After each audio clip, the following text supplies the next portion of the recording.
thank you very much to the London Art Fair for organizing all of this, and for the marvelous curation by Candida Stevens. And thank you so much, especially to Hannah Payne. Really, she's been amazing.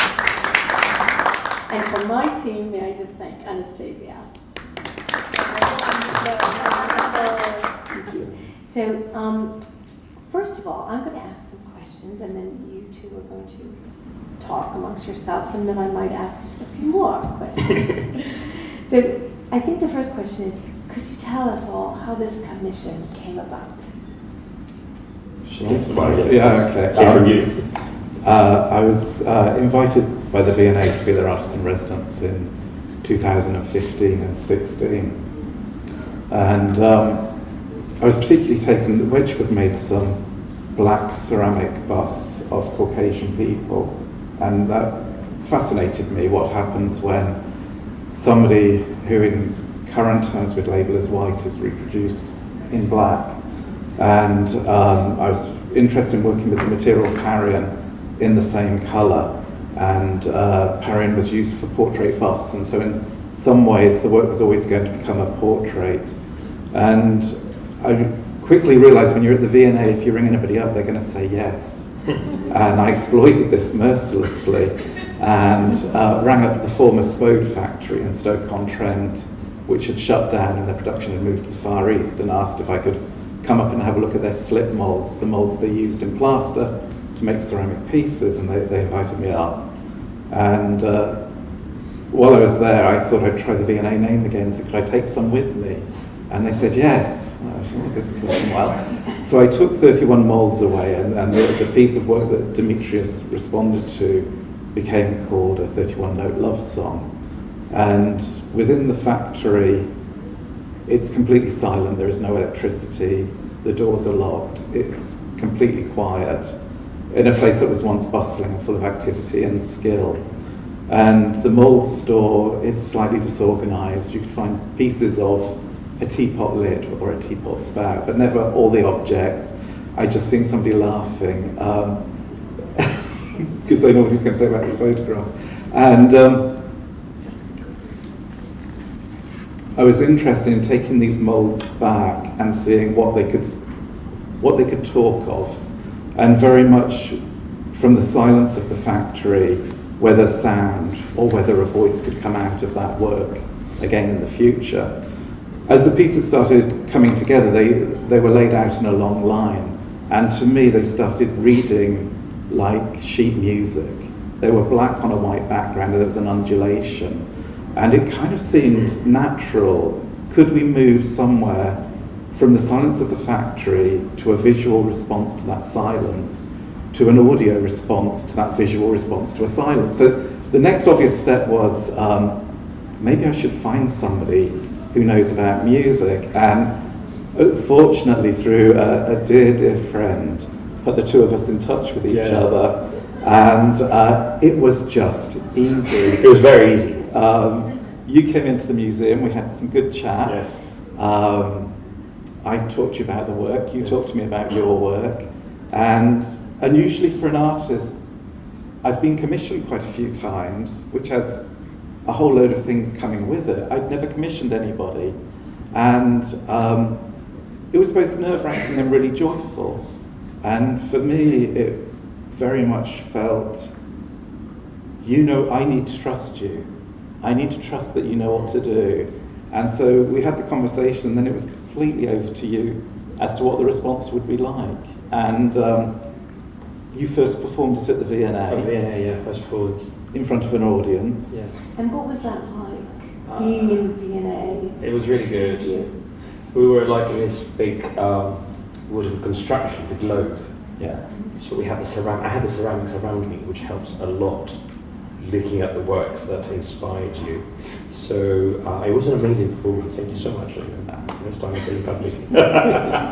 It was great. And then how did you, as a composer, what was the kind of process when you were looking at the work, and then you having understood being at the factory, and then spending time with Matt and understanding the practice?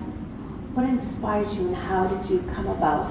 Okay, this well, amazing yeah, that's a good question. Well, to begin with, I'm a very visual person, so I'm very interested in visuals.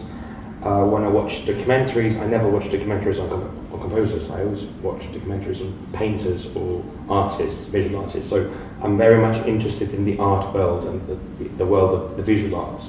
So when Matt called me, and the V&A helps a lot, obviously, I said yes without even knowing his work. But it was quite a surprise, because when you hear ceramics, sometimes you don't know what to expect. So in that sense, I didn't know what to expect.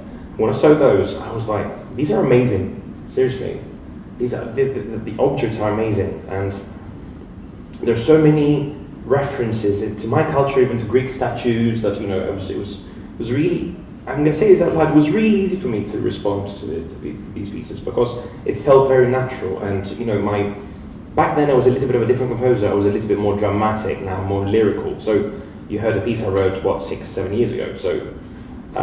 It took me some time when I was preparing it for tonight to reapproach that feeling, and it did help when I saw Matt's Instagram. He uploaded some of his work, and I remembered why and how I composed the work, looking at those objects. So, and what I see from those objects is a huge contradiction.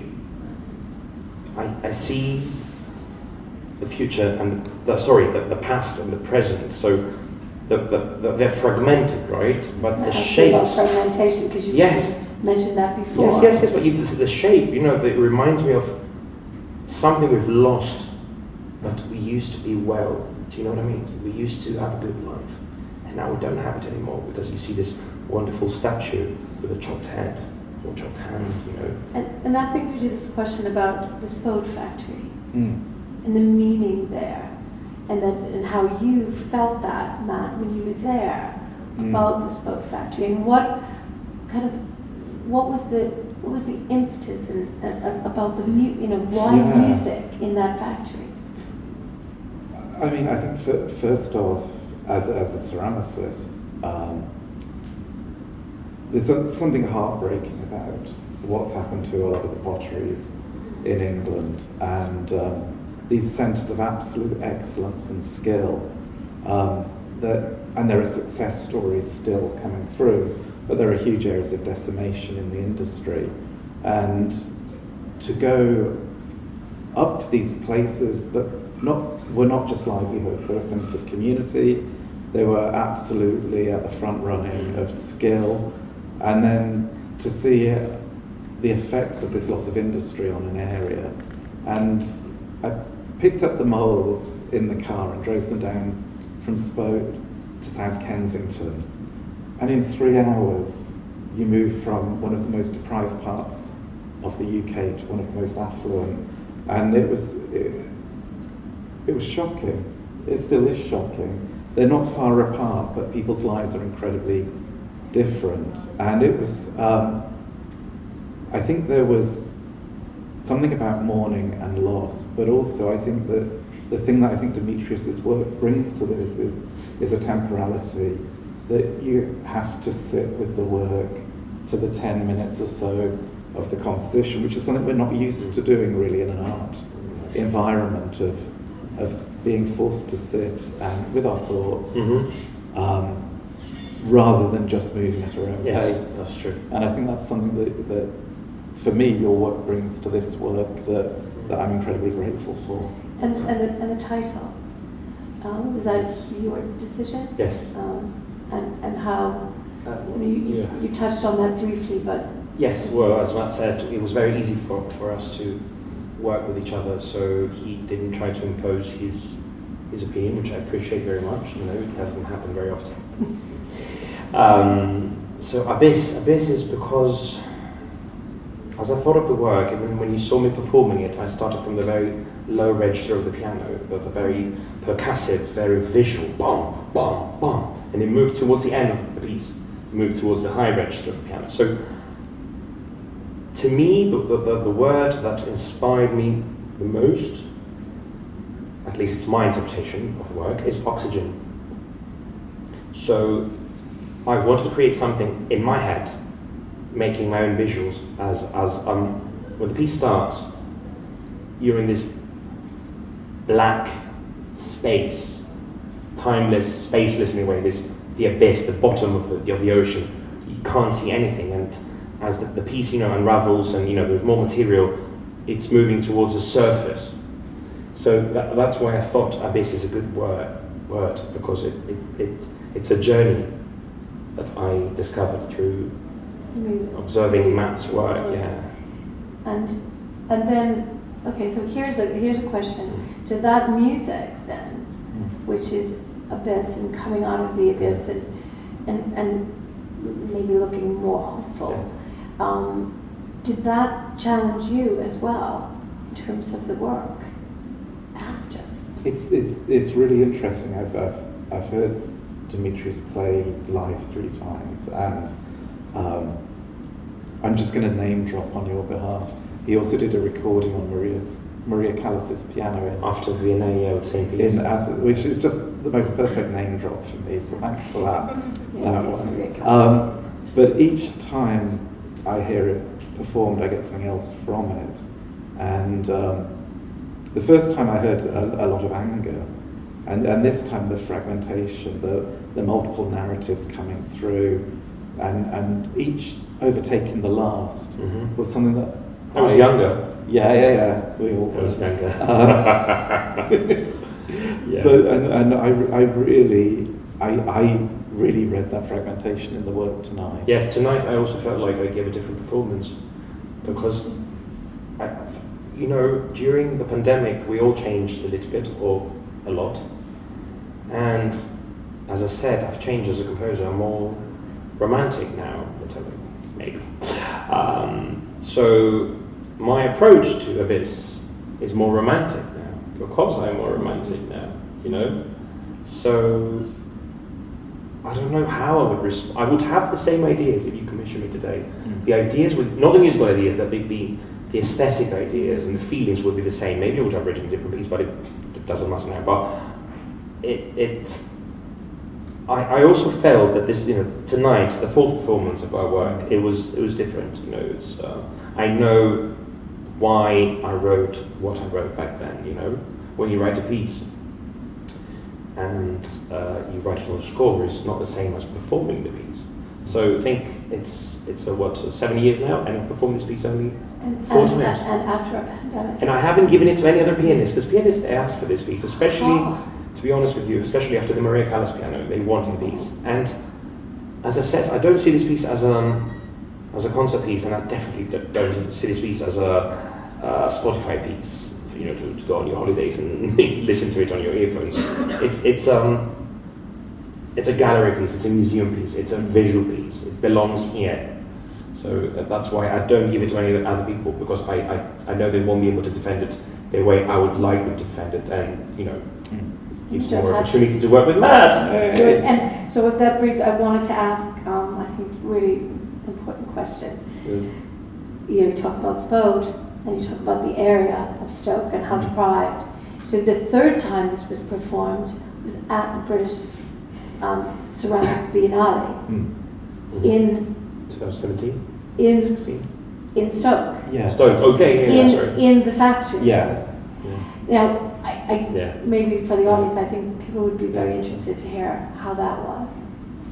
Yeah, I've got to say, the British Ceramics Biennale is it's one of those amazing projects where an arts organisation has come into Stoke and is re-energising not only the industry but education, as well as every 2 years doing an amazing exhibition that goes right throughout the city. And for the first 3 iterations, it was in the former Spode factory. They had a huge hall, and the work went up and was shown there, and you were asked to perform. There's something quite nerve-wracking as ceramicists taking ceramics back to Stoke. They really know what they're doing. So I was slightly terrified. They were very kind to us. Very kind. Yes. And there was something really moving actually about taking a new iteration of the knowledge of Stoke back to where it came from. And how did they respond? We were very curious about it because it's not in London. So you know, they were very curious about it, they were very open to it, I remember. And it was a really good performance, and it was different to this one tonight, but yeah. How are we doing for time, please? We're Questions? Yeah, we've got 2 We're minutes. still, okay, great. So we're talking about the different venues for the performance, and how about the work, Matt? Because your work has been seen and exhibited at a variety of places, the V&A, the Consto, London Craft Week, here. What is that like as an artist and showing it? It's kind of really almost like working with Dimitris. Whenever you show work, it's in collaboration with the curator usually. And so each time it's been shown differently. And sometimes with a lot of collaboration with Gustavsberg Konsthall in Stockholm. They very much wanted to talk through all the display and exact placing of work. With other venues, it's been much more, let's have a broad overview, and I then trust the curator to move it forward. But they're kind of, it's a bit like working with you. They feel like old friends now. Yeah. That they might move around and change, but there's some emotional longevity there now with it, which I really enjoy. And like, for instance, here, the way it has this movement. Can you just like maybe describe that a wee bit? It's interesting because in the making process you make pieces individually and you might make them a group together, and you might have some idea of placement, but it's only when the works are finally made that I start working with rhythm and movement. So it's very much at the end of the making process that you start to see that overall picture. And I think I made some new pieces for the fair today, and I think the moulds from Spode, usually they get used in Wedgwood they get used 8 times before they're destroyed. Interesting. You can use them a bit more. You can use them up to about 20 times before you lose a lot of register on them. And so just the process of using a mould involves a death. And I think for me, that has a poetry in it, that each time they're used, they're getting close to the end of their life. It's very emotional. It kind of is. Yeah. Yeah. It's really We feel emotional. in the studio. I want to ask about a little bit more about the connection with the fine art and music, because obviously this was really a special opportunity to have this curated platform section with fine art and music. And I have to say, when I was told that platform was going to be the subject was going to be music, I just went, wow! I think I know exactly who might be interested in this. And in your practice, Matt, you know, you're really you're a Renaissance man. You do so many different things, and this is just another component. And how do you combine your practices, and how specifically, because you work so much also with museums, not just the V&A, and do you see this connection continuing and changing and maybe working on more and I think particularly like with museums and you know, also maybe you could comment after Dimitris if you're interested in something like this. I really like the word practice. I really like this idea that as an artist it's an ongoing process. It's not you finish a body of work and you're done. It's actually each time it's a stage moving forward, and I think a lot of studio time, even when making, is about reflection and thinking, say on this collaboration or on the piece, of what that might tell me about this work and how I can take that forward. And I think, as you say, I work a lot with museums doing large-scale interventions, but most of them start with a very quiet idea that then gets amplified until it becomes a show and speaks very loudly about often a silence within the way that museums or galleries work. So it's interesting how much sound is part of the language as a visual artist, whether you choose it or not, it just keeps on coming back. Same as me, like visuals come into my music when I write music. Yeah. It's all about creating a visual moment, which I leave open, obviously, for the people to create when they listen to the music. But it's I think visuals and the music are very much connected. Is there any, dream museum or dream kind of project that you could see, between the two of you in your I practice? had one, but we did it. I think actually one of the joys of performing this every year and a half or 2 years is that we come back together. We've both moved on in different ways, and we both come back with new ideas, and some of them will take off, I'm sure. Mm-hmm. I'm going to ask one final question almost final question, then I'm going to ask a final question, and then I'm going to ask for some questions from the audience. I have to talk about this because I founded the Young Masters Art Prize in 2009, and that is where I first was great to meet Matt, because Matt was actually the winner of the inaugural Mayor's Grand Ceramic Prize in 2014. And the prize celebrates skill, unique talent, references, and does not ignore the past. Both of you do this. Matt, through your very broad canon of the visual arts, and Dimitris, through your composition and performance. However, you both create anew, and that was the thing that I was thinking about when I was, discovering this and watching what you were doing. But you managed to subvert, critique, break rules, at the same time, paying homage to the past, and form, unbelievable, what I would call beauty, but a beauty in an other voice. I'd love to hear your comments on that. Matt, you go first. Oh, that was a lot. So, No, that was great. I think, I think, can I take on the looking past and moving forward? And I think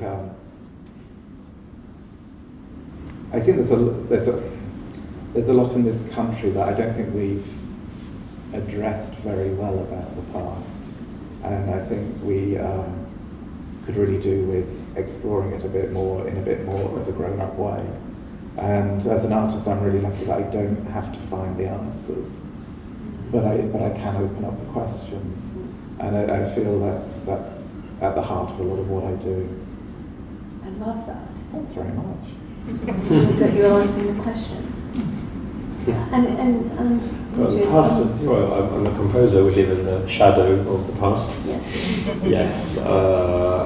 But personally, I feel like what I do in my presence in this world, at least for me and my purpose, is connected to a bigger family of creative people, starting from, 1,000 years back. And I don't say I'm better than them or equal. I'm just saying what I feel. And I think all good artworks or music pieces, whatever you want to call them, they have a connection with the past.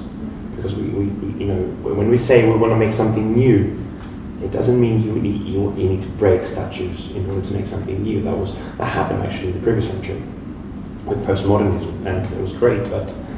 And what I like about Matt's work, I see me all the time, is this kind of semi form, the bodies, the heads, the phallic symbols. Yeah, but it's great. I can say your work is connecting the past and to the present, and it's something that it helps me compose. But asking a lot of questions. Yeah, Well, look at this. It reminds me of also Greece or Italy in a way, and I'm connected to this because it's my past. Yeah. And so I have a couple of minutes, right? What's next for each of you? What exciting projects are you working on? First. Do you know, I've got a incredibly exciting one but at the moment, if I tell you, I have to kill you all. Oh dear. So I'm sorry. Otherwise, I would share it. But it's. But I soon. wish hopefully soon. Okay. We're signing on dotted lines, and we're just waiting to go. Watch this space. And you, Dimitris. And me, something exciting has happened. I was in Greece for a month, that's why I can't speak English today. Something exciting has happened in the last year, 2 years. They made a documentary film about me and my music, which is great. I'm shy now on saying this. It's called Afterpop, as one word. And we did the premiere last month in Greece, and now we're sending it to festivals. So hopefully we're going to be able to bring it to the UK as well. And also I was commissioned to write a soundtrack of the documentary, which is about me. It's a bubble, yeah. It's like going to the stream. So we are Afterpop, yeah. We are releasing the soundtrack in about 3 weeks on Spotify. So I'm opening my music to these platforms. Fabulous. And it's very slow and cinematic music, but not cheesy. And it's exciting. There is a film about me out there that I cannot control anymore. So yeah. So can I ask you, please, can you tell the audience your Instagram? So they can It's follow you. Dimitris.Skillas. Yeah, it's very easy. And Matt? Matt J. Smith. Art? No, ceramics. No. So isn't it Matt Smith It's Art? complicated with maths. Ceramics. Come past the stand, I'll give you a card. We Yeah. can sort this out. And I'm Cynthia, Corbett Gallery and Yes. Young Masters Art Prize. Any questions? We have 2 minutes. Any Yeah, questions? mine is 2 minutes. We're all friends here. Could I just ask Dimitris a Of question? Of course. Within craft and making, there's a lot talked about muscle memory and this idea that your body has a knowledge. Mm-hmm. And I'm interested with your piece. 2 questions. One is, do you compose based on the physicality of your body and what your body can do? That's a very good question. And secondly, coming back to the piece, has your body changed? Has there been adaptations, or has there been anything that's happened to you physically that's made the piece different? Okay. Well, I'll Yeah. tell you in private. I got fast. I think you can answer that quickly. Okay. Well, to the first question, I'm Greek, very Greek, born in Greece, grew up in Greece. I act with my body, I create with my body. I'm very physical. I touch the piano. Sometimes I don't perform my pieces because if I write for a symphony orchestra, I cannot control it. So, but when I write for piano, I use my body very much. I drink beer and I wine and I touch the keyboard, which is essential. My body has changed in a good way though. I feel that you can throw me at any performance at any time, I can perform straight away. I didn't warm up for the performance today. You did rehearse yesterday. Yesterday, but I'm talking about today. Like years ago at the V&A, I needed to warm up for an hour. And now I think it has to do with psychology and confidence though. That I'm ready to perform at any time. If it's my music, if it's someone else's music, I'm more responsible. Yeah. Are we really done? Yes. Thank you so much. Thank you. Thank you. Thank you. Well, thank you. Thank